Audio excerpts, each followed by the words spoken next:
یوم عرفہ۔ آئیے آج یوم عرفہ کی فضیلت جانتے ہیں۔ یوم عرفہ کے فضائل میں سے کچھ فضائل یہ ہیں کہ اس دن دین اسلام کی تکمیل اور نعمتوں کا تمام ہوا۔ عمر بن خطاب رضی اللہ تعالیٰ عنہ سے حدیث مروی ہے کہ ایک یہودی نے عمر بن خطاب سے کہا، اے امیر المومنین، تم ایک آیت قرآن مجید میں سے پڑھتے ہو، اگر وہ آیت ہم یہودیوں پر نازل ہوتی تو ہم اس دن کو عید کا دن بناتے۔ عمر رضی اللہ تعالیٰ عنہ کہنے لگے، وہ کون سی آیت ہے؟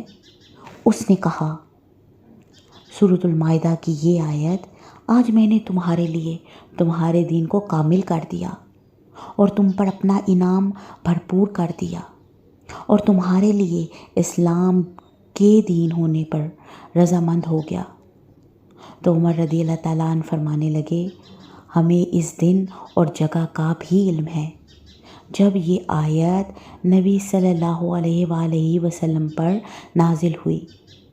وہ جمعہ کا دن تھا اور نبی صلی اللہ علیہ وآلہ وسلم عرفہ میں تھے۔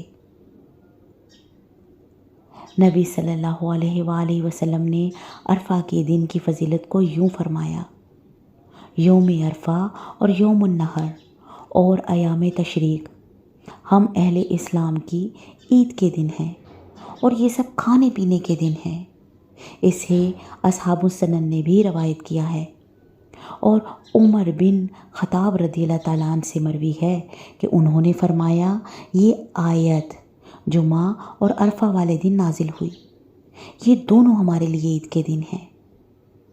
یہ ایسا دن ہے کہ جس کی اللہ تعالیٰ نے قسم اٹھائی ہے اور عظیم الشان اور مرتبہ والی ذات کی قسم بھی عظیم الشان والی چیز کے ساتھ اٹھاتی ہے، اور یہی وہ یوم المشہود ہے جو اللہ تعالیٰ نے اپنے اس فرمان میں کہا ہے، وَشَاہِدٌ مشہود، حاضر ہونے والے اور حاضر کیے گئے کی قسم۔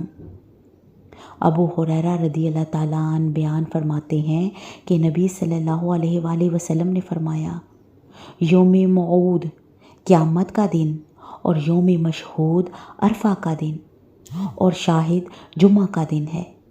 اسے امام ترمذی نے روایت کیا ہے اور علامہ البانی رحمہ اللہ علیہ تعالیٰ نے حسن قرار دیا ہے۔